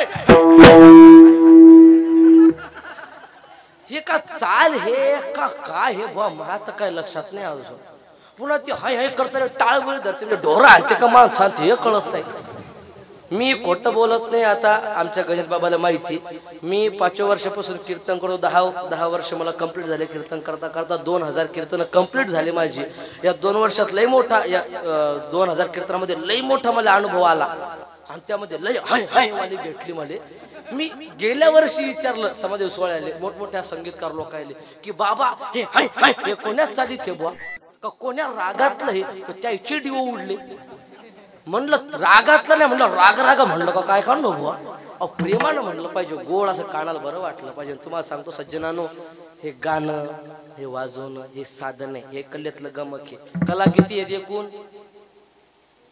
हा वा 64 हुशार माणसं आहेत बुवा अभ्यासू माणसं 64 कलापैकी 62 कला तुम्हाला अशा तशा करून प्राप्तही होतील परंतु 2 अतिशय महत्वाच्या कला आहेत ज्याकरता फार मेहनत आणि फार प्रॅक्टिस करावीच लागते त्यातली एक कला गायन आणि दुसरं म्हणजे वादन लय लय लय लय लय मेहनत केली तेव्हा कुठं जमते कला किती आहेत किती बोला किती आहेत चला सांगा एक हा काय टाइम नाही वारे वा टाइम नाही हे बरं आहे तुमचं टाइम नाही की मस्त उत्तर द्यायला बाबा ह्या पुढचे दिसायला लागले ते बहुतेक शाबाश 64 तुम्हाला माहित नाही मी सांगू का हा हे तरी तुमचे उपकार सांगा म्हणतात दाजी मी असं विचारलं परवा दिवशी सांगा 64 कलाईची नावं एक पोरग मध्ये उभं राहिलं म्हणे बाबा 64 कलाईची नावं माहित नाही पण 2 कलाईची नावं माहिती म्हणलं 2 तरी सांग ते म्हणे एक चंद्रकला दुसरी शशिकला मी वायरले फाशी गुलावलं पण लोकांनी धरलं सांगा म्हणून मागच्या नाही तर गुंडाळला होता बिलकुल असा त्या कला नाहीत बरं. मी सांगतो तुम्हाला सगळेजण मोजा. कुरे बाबा तुम्ही पण मोजा. माझं तुमच्या डोळे बंद करून विश्वास आहे. सगळेजण मोजा. ऐका. 64 गीत वाद्य नृत्य नाट्य आलेख्य रागा संयोजना धातुर्वाद दुर्वाचा योग आकार ज्ञान वृक्षार्वद योग पट्टिका वेत्रवान्य कल्प वैजपिकी वैनायिकी व्यायामिकी शुक सारिका प्रलापन शब्दो ज्ञान वास्तुविद्या बालकडा कर्म चित्र शब्दा पूवक्षेपा क्रिया पुस्तक वाचन आकर्षण क्रीडा कौच मार्योग हस्तलेखा गो प्रेरिका प्रतिमाला काव्य समस्यापूर्ती भाषा ज्ञान चित्रयोग कायकल्प माल्यग्रंथ विकल्प गंधयुक्त यंत्रमात्र गात्र विकल्प संपट्ट धारण मात्र चलिकयोग मणिराग ज्ञान मणि भूमिका कर्म धृतकडा पुष्पटी निमित्त ज्ञान मेष कुटला योग विधी विशेष सिद्ध काव्य क्रिया क्रिया विकल्प आभूषण भोजन केश क्रीडा ज्ञान तंडलोक स्मावली विकार उदक घात उदक वाद्य क्षण रष्ट नेपथ्य योग कर्णपत्रभंग चित्रकला पुष्पासन इंद्रदाला सूचिकर्म तक्षण कर्म मिलिंचित कला उत्सदन क्रिया केश मार्जन कौशल्य दशना व संगराग अक्षर मुष्टिका कथन. शाबास वारे वा. ही समजत त्याच्या किती झाले आता फायदा. अरे बापरे 64च्या पुढे गेलो बोलायचा आपला आकडा 64. तुम्ही पेन वही जरी घेऊन बसले का तरी ॲक्युरेट 64 भरणं. कारण की अभ्यासच परफेक्ट केलाय. 64 कला. इथं एक कला पारंगत होण्याकरता आयुष्य निघून जातं पण कला पारंगत होत नाही. माफी मागतो बरं. तुम्ही 3 जण एवढं सुंदर गायन करतायत. मामा पण आमचे एवढं चांगलं गायन करतात. तुम्ही 4 जण पण अजून तेवढीच प्रॅक्टिस आहे. तेवढा सराव आहे. नवीन काहीतरी शोधण्याची तयारी आहे. तुम्ही एवढा सुंदर मृदंग वाजवताय. अजून नवीन नवीन काहीतरी शोधताय प्रॅक्टिस करताय. मी कीर्तन करतो. नवीन नवीन चिंतन पुरावे शोधायला लागतात. मी मनाच्या गोष्टी मनाला प्रमाणात तयार करत नाही. इथे एक कला पारंगत होण्याकरता आयुष्य निघून जातं पण कला पारंगत होत नाही. पण या 64 कला चांगदेवानं 6 महिन्यात पारंगत केल्या. किती महिन्यात? त्याची बुद्धी तेवढी असेल परंतु 65 ब्रह्मविद्या नावाची कला त्याला पारंगत नव्हती. आणि ती ब्रह्मविद्या नावाची कला सांगण्याकरता माऊली ज्ञानोबा राय यांनी चांगदेवाला 65 वेळ लिहून दिल्यात. ती म्हणजे चांगदेव 65 म्हणजे चांगदेवापेक्षा माऊली ज्ञानोबा राय श्रेष्ठ. विठ्ठल ही जी साधनं आहेत का नाही वाटतात तेवढी सोपी नाही. महाराजांनी एखादा मुखडा एखादा बोल सरपटी मात्रा वाजवली आपण म्हणतो वाह आणि निघून जातो. नाही तेवढ्यानं त्या कलेला वाव मिळत नाही. महाराजांनी वाजवलेला एक बोल तो बोल परफेक्ट बसण्याकरता लगातार 3 ते 4 तास तो बोल वाजवावा लागतो. तेव्हा 5व्या तासात तो नीट जमतो. म्हणजे त्यांनी वाजवलेला एक बोल म्हणजे 5 तासाची मेहनत आहे. अशी शेकडो बोल दररोज त्यांच्याकडे जरा जोरदार टाळी वाजवायची. शेकडो बोल वाजवतात. आणि गायक मंडळी काय साधी आहे का? एक राग पाठ करायचं म्हणला का एक राग बसायचं म्हणल्यावर महिना घाला लागते. अहो नुसतं आता मी नेमकं गायन शिकायला लागलोय गुरुजीकडं आमच्या तिकडं आळंदीला. त्यांनी मला 6 धराय सांगितला गेल्या 2 महिन्यापासून. बहुतेक असं वाटते शेडजा 6 वाजता म्हातारा होतो का काय करणार बुवा. अहो तेच धरून बसा लागते तेव्हा जमते. साधं नाही. गायन हे त्यानंच करावं ज्याचं मागच्या जन्मीचं पुण्य सरस्वती मातेची कृपा आहे. साधन आहे हो. हे मंडळीचं इथून निघते आणि इथपर्यंत जाऊन पोहोचते. साधन नाही. हा प्रवास आयुष्य गेले लोकांची प्रवास काढण्यात पण जमलं नाही. निरा कावळेच उडतात म्हणलं की सा लावला की जस कावळे उडतात वा की पिंडीने शिवाय पण येत नाही एवढे दूर जातात कावळे. अवघड होती. आपण अभंगाच्या पहिल्या चरणात आलो. नाही काष्टाचा गुमान. आपला अभंगाचं पहिलं चरण जेवढं ऐकायला उच्चारायला सोपं आहे त्यापेक्षा 2 पटीनं कळण्याकरता कठीण आहे. आपण मनानं अर्थ लावताना असं लावतो. आपण म्हणतो नाही काष्टाचा गुमान. इथं काष्ट म्हणजे धोत्राचा नाही बरं का. आणि जी माणसं धोत्र घालतात त्या सगळ्या धाक म्हणजे एकाच गोष्टीत ते म्हणजे काष्टाचा. या गड्यान जर का साथ सोडला की समजत नाही कोणीकडून धरून कोणीकडून पाहता मिळत लागत नाही बुवा. निरा एसीचीच हवा जिकडं तिकडं. हो अवघड आहे राव काष्टाचं. मी कोरोनाच्या अगोदर मुंबईला गेलतो कार्यक्रमाला. तेव्हा आमच्याकडे गाडी नव्हती. माऊलीच्या कृपेने आता गाडी झाली मस्त. मी कार्यक्रमाला गेलो आणि बसने प्रवास केला. आणि तिकडे 2 गेटच्या बस असतात. एक गेट चढण्याकरता आणि एक गेट त्याला PMTCT बस असं म्हणतात. मी तिकडे गेलो आणि तिकडचा नियम असा असते तुम्ही माहिती तुम्हाला की आपला स्टॉप यायच्या किमान 5 मिनिटं अगोदर स्वामी महाराज आपण आपलं सीट सोडायचं दरवाजापाशी जाऊन असं उभं राहायचं. का? कारण की अचानक जास्त गर्दी होती ना आपलं उतरणं होत नाही आणि बस पुढच्या स्टॉप शिवाय थांबत. म्हणून मी माझ्या वडिलाच्या गेटच्या जवळ उभा राहिलो. असं शर्ट वगैरे धोतर असं कोट बीट घालून टॉप टिप होतो मस्त असा दणक्या. मी असं मागच्या गेटवर उभा आणि पुढच्या गेटवर एक फॉरेनर उभा. कळते तुम्हाला ते फॉरेनर गोरे भसाड लोक असतात ते आपल्याकडे असे हाफ चड्डा घालून फिरायला येतात. ते पुढं उभं मी माग उभा आणि ते पुढून मागला असं पाहा जाय.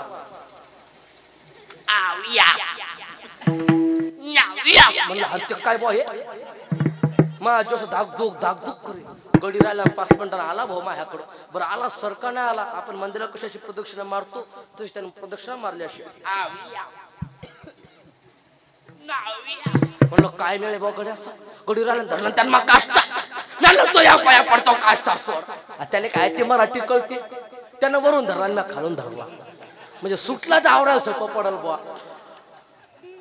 गडी राहायला म्हणजे वाटेच दिस म्हणलं मी आलो लेका आता इंग्रजांना कधी बाप जन्मात धोतर घातलं काष्टा नाव कुठं राहशील म्हणलं आता काही खरं नाही बा गडी दणकाच वाटेच दिस अख्खी यष्टी माझ्याकडे पाय म्हणलं बस आता आपलं वस्त्र हरण झालं म्हणलं गड्या आणि मी काय द्रौपदी नाही पटकन श्रीकृष्ण जाईले अरे बापा म्हणलं अवघड झाला आता येत गड्यान धरला वाटेच दिस म्हणलं बस आता आपलं काही खरं नाही स्टॉप जवळ आला म्हणलं गड्या पण मी मोठा हुशार होता त्यानं गळ्यात टाय घातला होता मावशाव काय घातला होता टाय मी धरला टाय त्यानं धरला मग काष्ट मी म्हटलं वाटेच दिस ते निश्चित माझ्या नेपटाम निश्चित माझ्या बॅग काय त्यात काय एवढं बाबा सुटायचं म्हणून सुटायचं बघ काष्ट धोत्राचा नाही बरं का काष्ट शब्दाचा अर्थ लाकूड होते नाही काष्टाचा गुमान गोवे भ्रमरा सुमन सुमन शब्दाचे 2 अर्थ पडतात सुमन म्हणजे फुल आणि सुमन म्हणजे शुद्ध मन आपली मराठी भाषेत अशी प्रगल्भ आहे प्रत्येक शब्दाचे 2 अर्थ पडतात उदाहरणार्थ समजा आता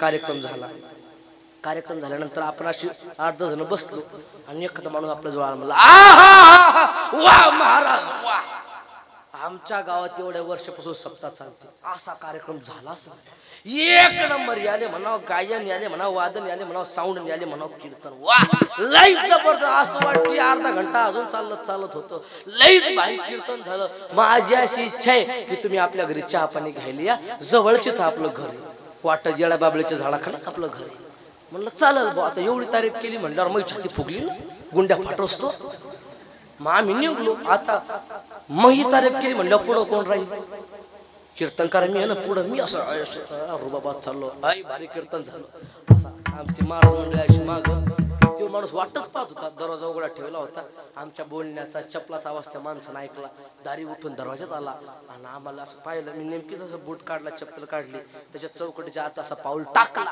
आणि तेवढ्यात ते मला पाहून म्हणते राम राम महाराज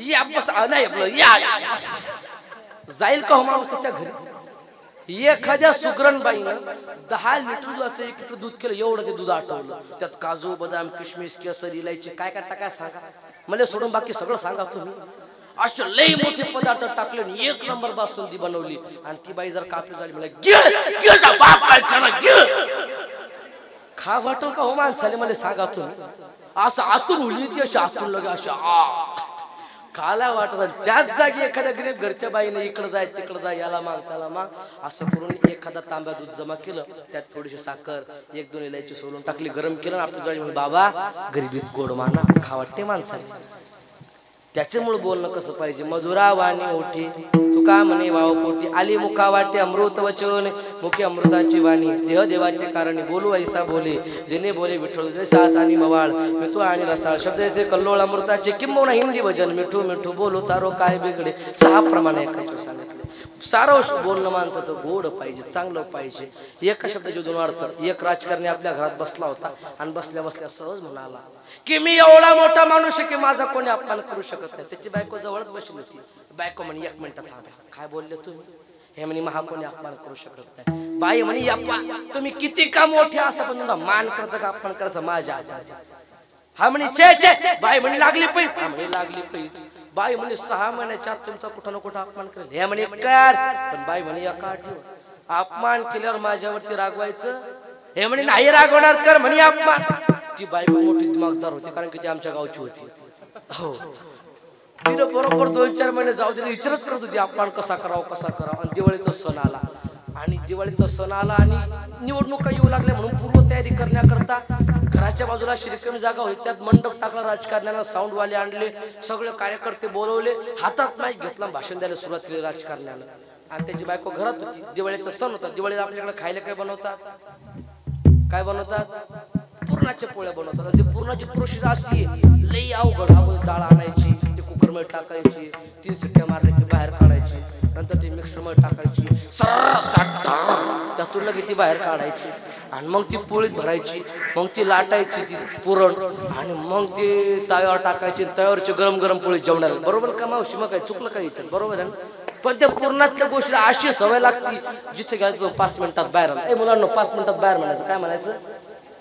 मोठ्याला काय म्हणायचं? बाहेर 5 मिनिटात बाहेर असं म्हणायचं. ती डाळ कुकर मध्ये गेली, कुकर मधून 5 मिनिटात, शाबास. नंतर ती डाळ मिक्सर मध्ये गेली, मिक्सर मधून 5 मिनिटात, आणि नंतर ती पोळी, ती पुरण पोळी मध्ये गेलं, पोळी कोळपटावर, कोळपटावर पोळी 5 मिनिटात, नंतर भाजण्याकरता तव्यावर गेली, तव्यावर 5 मिनिटात, नंतर ताटात गेली, ताटातून 5 मिनिटात, नंतर गेली पोटात, पोटातून 5 मिनिटात. म्हणा बाहेर ती उठू पण जात नाही बा, एवढी गडबड करते पुरणाची पोळी. जागीच प्याला घ्या लागते. प्यायले म्हणा लागलो मी तुम्हाला. पुरणाची पोळीचा अवघड घेत ती बाई पुरणपोळी करू लागली आणि तिच्या मुलाला आवाज दिला, म्हणजे पिंट्या.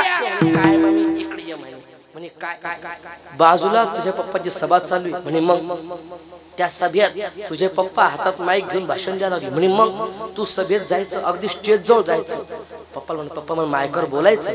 तुझे वडील तुझ्या हातात माईक देतील, माईक असा जवळ घ्यायचं, कोणालाच घ्यायचं नाही, असं उभं राहायचं आणि माईक तोंडाच्या जवळ धरून मोठं म्हणायचं, पप्पा आईनं तुम्हाला पुरण वाटायला बोलवलं. एवढं मोठं म्हणायचं. आता ते लेकरू त्याला काय माहिती पुरण वाटतं म्हणजे काय. ती गेलो, ऐ साहेबाचं पोरगाला बाजूला, साहेबाचं पोरगाला बाजूला, पोरग स्टेज जवळ, पप्पा मायकावर बोलायचं. बाप लय खुश झाला म्हणे, वा मग पोरगा आतापासून बोलायला शिकलं, पुढे चालू मोठा नेता होते. बापाला काय माहिती असं होते का काय माहिती. पोराजवळ माईक, बोल बाळा बोल बिनधास्त. पोरानं माईक घेतला, माग छपुड विचार करावं का नाही राव. पोरग मोठ्या म्हणलं, पप्पा आई तुम्हाला पुरण वाटायला बोलवलं. एवढा शब्द म्हणलो, सारे लोक हसायला लागले, राजकारणाचा चेहरा पडला. सारे लोक म्हणले, अरे हा बाहेर डिंगे आणते, घरी बायकोच्या हाताखाली काम करते, बायकोचा बैल आहे हा. सारे लोक हसू लागले. राजकारणी घरात गेला, अशा बाया माग गेल्या, म्हणलं हत्ते काढून. मी होतो पाहिले. पण भाऊ एखाद्या बारीने माणूस वाघ मारत, बाईल नाही मारत. काय म्हणणे गणेश बाबा तुमचं? आपलं काहीच बोललं नाही. माणूस मारू शकत नाही लय लय लय जर का झालं तर माणूस तोंड दाबत. तुमच्याकडे दाबतात का बाईचं तोंड? भांडण लागलं दाबतात का? दाबतात. ते तरी बरं, तोंड दाबल्यावर तुमची बाई शांत बसत असत. आमच्या भागातली अजिबात बसत नाही हो बाबा. ऐका हो, ऐकालय. आमच्या घराशेजारी भांडण लागलं, घराशेजारी, आणि घरातलं भांडण दारी आलं, गल्लीत आलं, लोक जमा झाली आणि माणसाला तोंड दाबलं बाईचं. पण तोंड दाबलं, बाई गप्प बसाव का नाही. ते तोंड दाबलं म्हणते, तोंड काय दाबतं, नळलं दाबतं. असंच करेल भाती बाई, हात हात भर उड्या मारायची बाई. माणसाला राग आला. माणूस म्हणजे चाल चालते हो माझ्या घरून, मला काही गरज नाही तुझी, चालू चल कपडे. तिला मुकदर बसाव का नाही. ते म्हणते अशी कशी जाईल, अंगाचं कातड अशीच करून बोलेल बा. लय अवघड हो, लय अवघड. माणूस बाहेर काही मारत नाही. हा घरात गेला, अशा बाय माग गेल्या आणि बाहेर म्हणजे, तुला काय अक्कल आहे का नाही? बाई म्हणे, काय झालं? काय झालं म्हणजे काय झालं? तुला काय सांगितलं होतं? तू काय पोराजवळ सांगितलं? पोराला काय निरोप धाडला? सारे लोक मला हसायला लागले. बाई म्हणे, ठरलं होतं अपमान करायचं. अहो इथं नव्हता करायचं, दुसरीकडे कुठं करायचं असता. लोक मला बायकोचा बैल म्हणायले, मला कोणी मतदान देणार नाही, पडेल मी काय करू? ती बाई म्हणे, ऐका ऐका ऐका, तुम्ही समजता तसं नाही म्हणे. म्हणजे मी तुम्हाला पुरण वाटायला म्हणजे वाटेवरून तर वाटायला नाही बनवलं म्हणे. मग आपल्याला जेवढ्या पुरणाच्या पोळ्या खायला लागतात तेवढ्या बनवल्या आणि हे टोपलं भरपूर उरलं. तुमच्या आलेल्या सगळ्या लोकांना दिवाळीचा प्रसाद म्हणून वाटायला बनवलं. त्याच्या जीवाला यांना ते टोपलं हातात घेतलं. माईक परत सभेत गेला, माईक हातात घेतला, सांगितलं, ऐका माझ्या बायकोला मला पुरण वाट्यावर नाही तर तुम्हाला वाटायला बनवलं, सगळेजण या आणि प्रसाद घ्या. विचार करा लोकांना, वा बाई दिवाळीच्या दिवशी पुरण वाटते म्हणजे बाई दिलदार दिसते. आणि बाई जर का दिलदार असेल तर बुवा केवढा दिलदार असेल. परिणाम बाईच्या नावावर बुवा दोनदा जिंकून आला. ही बाईची ताकद आहे हो ना. त्याच्यामुळे एका शब्दाचे दोन अर्थ पडतात बुवा. म्हणून सुमन शब्दाचा अर्थ फुल सुद्धा आणि सुमन शब्दाचा अर्थ शुद्ध मन सुद्धा. तुळशीदासजी 7 मंगल पत्र सांगतात. सुमन एक अमृत, साधू, कल्पतरूची झाड, फुल, फळसदापती, रामप्रभूची भक्ती, ही 8 फुलं आहेत ती भगवंताला अर्पण केली. भगवंत प्रसन्न होता. अहिंसा, इंद्रिय निग्रह, मनावर ताबा, श्रवण दया, तप करणे, शांत असते, देवाचे भजन करणे, नेहमी सत्य बोलणं, ही 8 गोष्टी आहेत. अहो शुद्ध चौकट मनामध्ये भगवंताचा वास आहे. मन कसं पाहिजे? शुद्ध पाहिजे. महाराज सांगतात का प्रतिबिंबे चौकटे समोरील चित्र उमटे तैसे अर्जुन आणि वैकुंठ तसे बोधू. समोर आरसा आहे, आरसा समोर असं जर का हात धरला तर गोरात दाखवणार, हातात अंगठी असेल तर अंगठीच दाखवणार, काळा दाखवणार नाही, कसा हा बोट दाखवणार नाही. जे आहे ते दर्शवण्याचं काम आरसा करतो. तसं मन असलं पाहिजे. पण मनाचे 3 दोष, मल, विक्षेप, आवरण, हे 3ही दोष नामस्मरण जातात. तुकोबारा म्हणतात अगोदर आमचंही मन अतिशय मिळालं होतं, घातलं होतं, पण आता कसं झालं? महामळे मन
शुद्ध चोखाळले स्फटिक जैसे. आता शुद्ध झालं कारण आम्ही नामस्मरण केलं आणि नामस्मरणात तो देव आम्ही आपलासा केला आणि आपलासा करून देव बांधा. पण कशाने? प्रेम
वातावरण झालं असं म्हणलं काय गोड वाटते.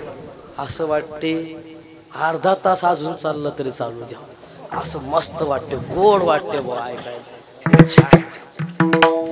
आपण अभंगाच्या 2ऱ्या चरणात आलो. प्रेम प्रीतीचे बांधले 3 सुटे काही केले. आपला टाइमला संपत आलाय, संपला असं नाही. आता मी म्हणणं सोडून दिलं. काय करा हात वरी, वाजवा थांबा थांबा थांबा. नाही ऐकून घ्या मग लगेच नका सुरू होणं. ते सरपंच खेळासारखं नाही ना, बजावट आली की बजावट आली तसं नाही करायचं. ऐकून घ्या मग अगोदर. कसं असते, प्रेमाने घ्यायचं असते. जवळ येतात, बसतात, पाया पडतात. पाया पडल्यावर 10 रुपये, 20 रुपये, 50 रुपये आपण कशात घालायचे? तुमच्या गावात आहे का नाही महिला मंडळी पद्धत सिंदगीमध्ये की कीर्तनकाराच्या पाया पडताना 10-10, 20-20, 50-50 रुपये देऊन पाया पडायचे? नाही. करात प्रसरू चांगली पद्धत आहे. बाया म्हणतील माय याला पैसे मागायला काय नाही, आम्हाला तर माहित नाही तर पैसे आणले असते. महिला मंडळी तुम्ही काही ताण घेऊ नका, मी कुणाला नाराज करत नसतो, त्यामुळे मी सोनं पण घेत असतो. पण साड्या बाया गळे झाकणाला बाय म्हणतात बाई पाहिलं काढणो. वारे वा याने होता माणूस. चला रूम मध्ये. प्रेमातली मंडळी बरं मी खरं सांगतो, एक वाक्य बोलतोय. मला लहानपणापासून आतापर्यंत सांभाळत आलेली ही मंडळी आहे. लहानपणापासून आज असा लहान होतं मी, यायला माहितीये चौरंगावर उभा करत असं इना जमिनीवर टेकलं की वरी जायचा, म्हणून एक माणूस मागून धरून ठेवायचा. एवढा लहान होतो तेव्हापासून सांभाळत आणलं बरं का. आतापर्यंत कुठलीच गोष्ट कमी पडू दिली नाही मंडळी प्रेमाची. आपला टाइम संपला. एकदा सगळ्यांनी एक त्रास देतो की सगळ्यांनी जोरदार हातवरी करा करा हातवरी करा जरा सगळ्यांनी करा. तुमचं काय नियोजन? हा असं चांगलं चांगलं जोरदार जोरदार जरा चांगले मस्त. पा जो कोणी करल कीर्तना टाळीची टाळा टाळी, उद्या सकाळी यमकव टाळी. हा तुम्ही तुमचं पहा जरा जोरदार जोरदार सगळ्यांनी सारखी पावले खेळायची बरं. भजन करा विठोबा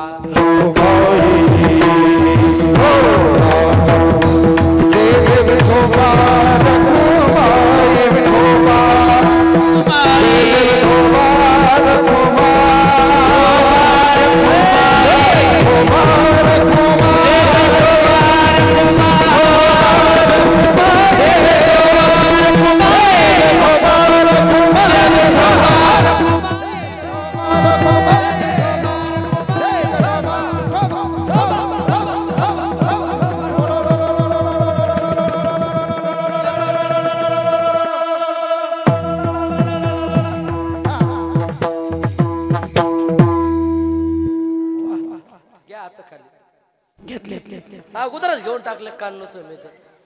एक टॅम प्लीज अगदी एक 10 मिनिटात. ओके 10 मिनिटात आपली सेवा समाप्त होऊन जाईल.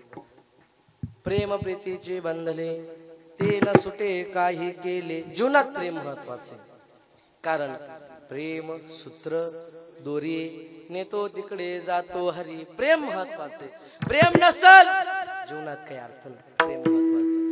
अहो प्रेमात भजन पाहिजे तर प्रेम होतं, नाहीतर भजन सुद्धा होत नाही, प्रेम सुद्धा होत नाही.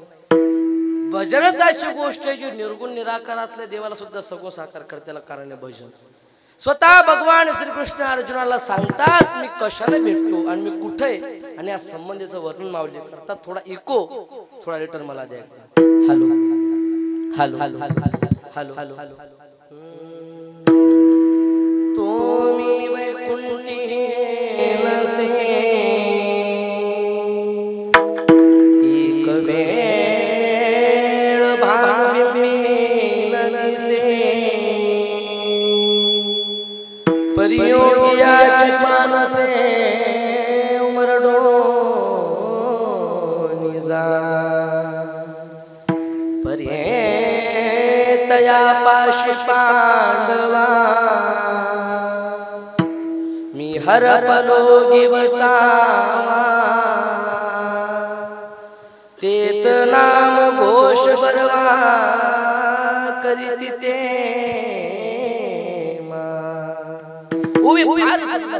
तुम्ही वैकुंठी नसे एक वेळ भानुबिंबिना दिसे. परियोगियाचे मानसे उमडोणी जाय. परितया पाशी पांडवा मी हरपलो गिवसावा. तेत नाम घोष बरवा करीती ते माझे भक्त.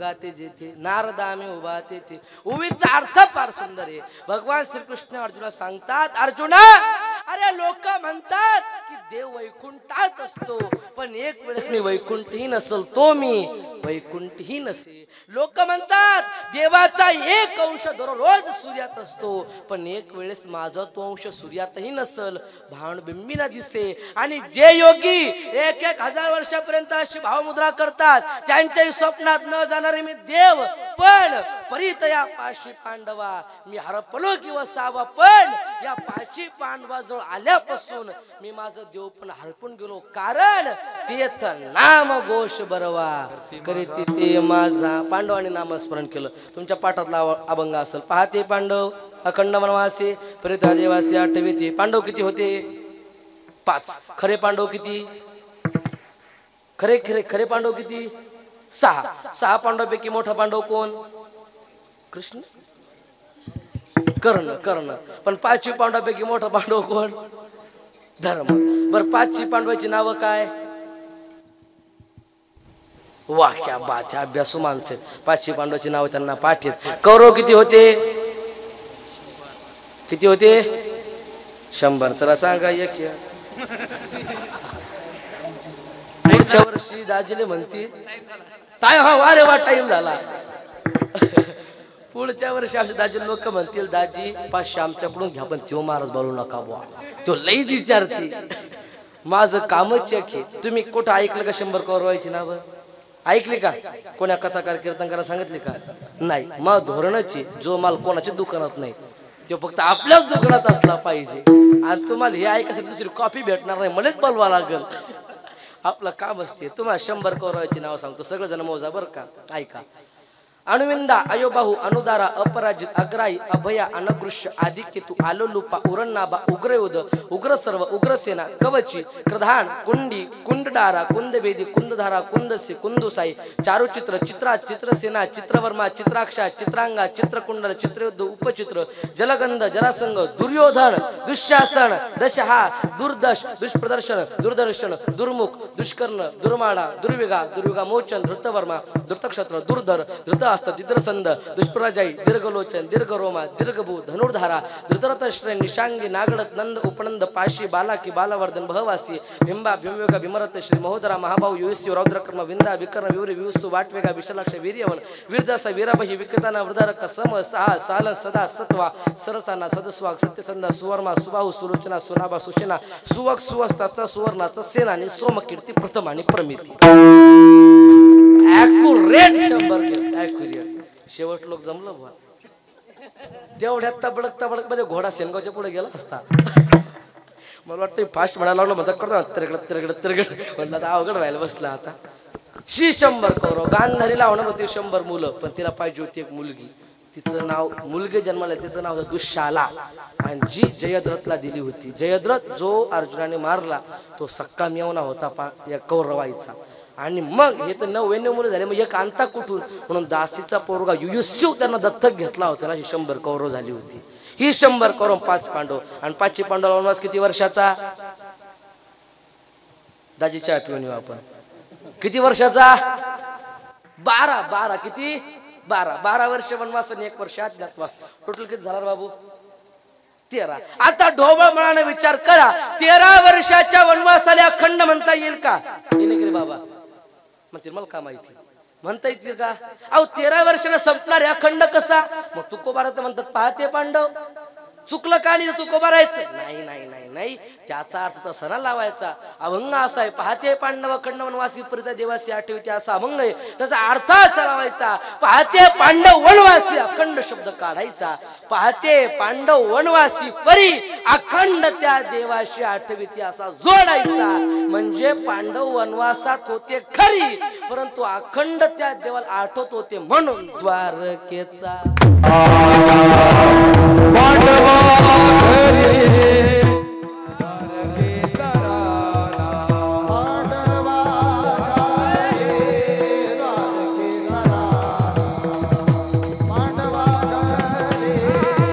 बोलण्याच्या ओघामध्ये एखादा बेडावाकडा शब्द गेला तुमचं लेकर म्हणून माफ करा. ज्यांना 5 लेकर असतील त्यांनी 6वा माना.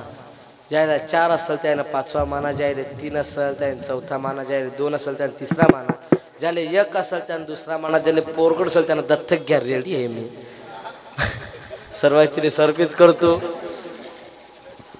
आदरणीय गायन सम्राट हरिभक्त पारायण, आदरणीय ज्यांच्या गायनाने अख्ख्या महाराष्ट्राला वेड लावलं असे असणारे आमचे गणेशजी बाबा आहेत, गायन सम्राट नामदेव बाबा आहेत, गायन सम्राट नागेश महाराज, गायन सम्राट विजय बाबा शेळके आहेत, मामा श्री. त्या सर्वांकडे जरा जोरदार टाळी वाजवा एकदा. त्यानंतर मृदंग सम्राट हरिभक्त पारायण, आदरणीय ज्यांच्या बोटाने अख्ख्या महाराष्ट्राला वेड लावलं असे असणारे आमचे माऊली महाराज कुरे आहेत, त्यांचे चिन्ह समर्पित करतो. त्यांचे समर्पित करतो. त्यानंतर सुंदर साऊंड सिस्टीम 7. नाव काय हो साऊंडचं? हा, जय लखमा. जय लखमा साऊंड साठी सुद्धा जोरदार 2 मिनिटं खाली बसा ना. त्यांच्या चिन्ह समर्पित करतो. सोबत आलेलं मराठी तडका चॅनल. घरी गेल्यानंतर आपण यूट्यूबला सर्च करा मराठी तडका, आपल्या चॅनलला लाईक करा, सबस्क्राईब करा आणि हो घंटी दाबायला विसरू नका. जमलं का? 2 मिनिटं खाली बसा ना. आपण त्यांच्या चिन्ह समर्पित सुंदर गजान बाबाचा जप करू. 1-2 मिनिटं. ज्ञानेश्वर माऊली होईल, जप होईल. कोण बसा बसा आजी बसा, मावशी बसा. जाऊ द्या. नाही काष्टाचा गुमान गोवे भ्रमरा सुमन, प्रेम प्रीतीचे बांधरतीनं सुटे गाई गेली पत्री घाली पिळा, बाप निर्बळसाठी बाळा तुका म्हणे भाव भेने देवी करावे. प्रेम प्रीतीचे बांधरतीनं सुटे गाई केले. माझ्यासोबत आलेले माझ्या जीवनाचे मार्गदर्शक, माझे गुरु, माझे वडील हरिभक्त पारायण राजेश महाराज काकडे या ठिकाणी उपस्थित, त्यांच्याकडे सर्व जोरदार टाळी वाजवा. माझ्यासोबत आलेले माझ्या मातोश्री मावशी सर्वांचे समर्पित करतो. आणि यूट्यूबला टाकल्यानंतर हरिभक्त पारायण सोहम महाराज काकडे असं नाव जर का यूट्यूबला टाकलं तर माझे सर्व कीर्तन तुम्हाला दिसतील. इंस्टाग्रामला सुद्धा माझं सोहम महाराज काकडे म्हणून पेज आहे, त्याला लाईक करा, सबस्क्राईब करा. सगळ्याचे समर्पित करतो. ज्ञानेश्वर